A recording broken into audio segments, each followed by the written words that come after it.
आज हम class 12 physics के यूनिट 3 के एक महत्वपूर्ण क्वेश्चन को सॉल्व करेंगे।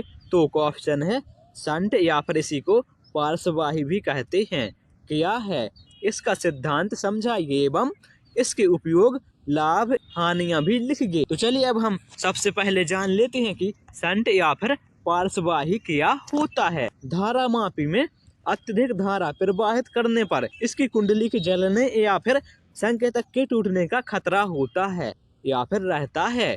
इन संभावित क्षतियों से सुरक्षा के लिए धारामापी की कुंडली के साथ समांतर क्रम में एक अत्यंत कम प्रतिरोध का तार जोड़ देते हैं, जिसे संट या फिर पार्श्ववाही कहते हैं। अर्थात धारामापी में जब अत्यधिक धारा प्रवाहित होती है तो जो कुंडली का संकेतक होता है उसके टूटने का और कुंडली के जलने का खतरा होता है। तो इन सभी संभावित क्षतियों से सुरक्षा के लिए धारामापी की कुंडली के साथ समांतर क्रम में एक बहुत ही कम अर्थात अत्यंत कम प्रतिरोध का तार जोड़ देते हैं, जिसे संट या फिर पार्श्ववाही कहते हैं। तो चलिए अब हम इसका सिद्धांत देख लेते हैं।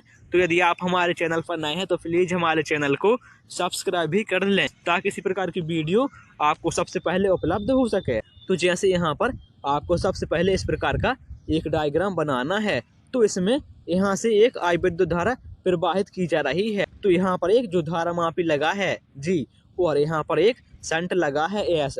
जब यहाँ से विद्युत धारा I प्रवाहित होगी तो विद्युत धारा I का IG भाग धारामापी में से प्रवाहित होगा और विद्युत धारा I का IS भाग संट में से प्रवाहित होगा और फिर यहाँ पर जो विद्युत धारा बचेगी वह यहाँ से निकल जाएगी इस तरह है। तो आपको यह चित्र समझ में आ गया होगा। तो चलिए अब हम थ्योरी लिखते हैं। माना धारामापी की कुंडली का प्रतिरोध G एवं संट का प्रतिरोध S है, यह हमने मान लिया है।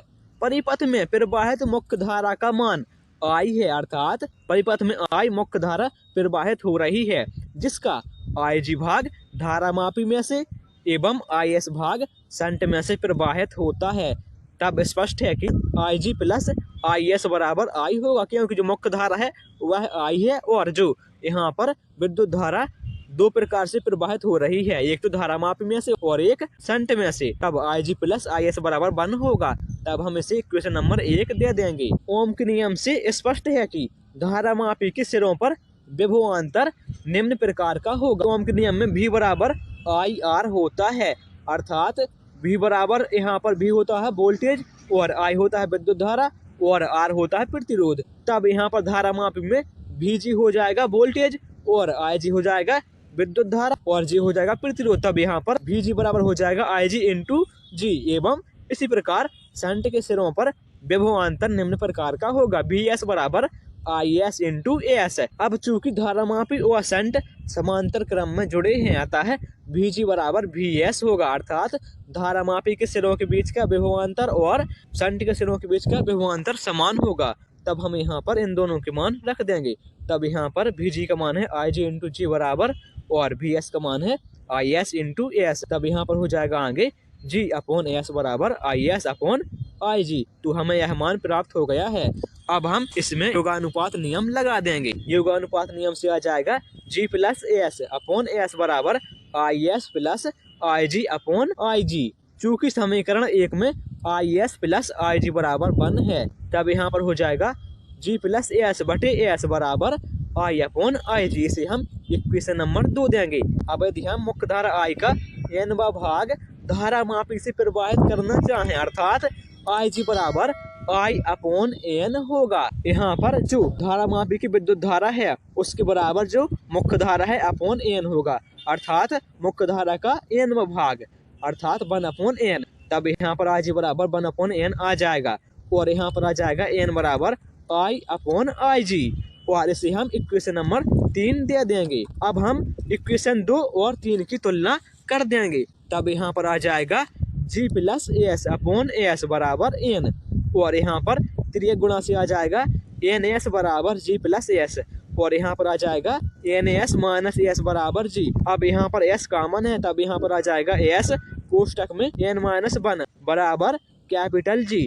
तब यहाँ पर आ जाएगा S बराबर capital G upon N minus 1। अर्थात यदि हम मुख्य धारा I का nवां भाग धारामापी से प्रवाहित करना चाहें तो शंट के प्रतिरोध को धारा मापी के प्रतिरोध का n-1वां भाग होना चाहिए। तो चलिए अब हम यहाँ पर शंट के उपयोग देख लेते हैं। तो शंट का उपयोग धारा मापी की प्रबल धारा से सुरक्षा के लिए किया जाता है। और अगला है धारा मापी को अमीटर में रूपांतरित करने में, अर्थात धारा मापी को अमीटर में बदलने में। और अगला उपयोग है अमीटर के परास को बढ़ाने के लिए। यदि अमीटर का परास कम है तो इसकी सहायता से हम अमीटर के परास को बढ़ा सकते हैं। अब हम शंट के लाभ जान लेते हैं। तो शंट के लाभ निम्न हैं।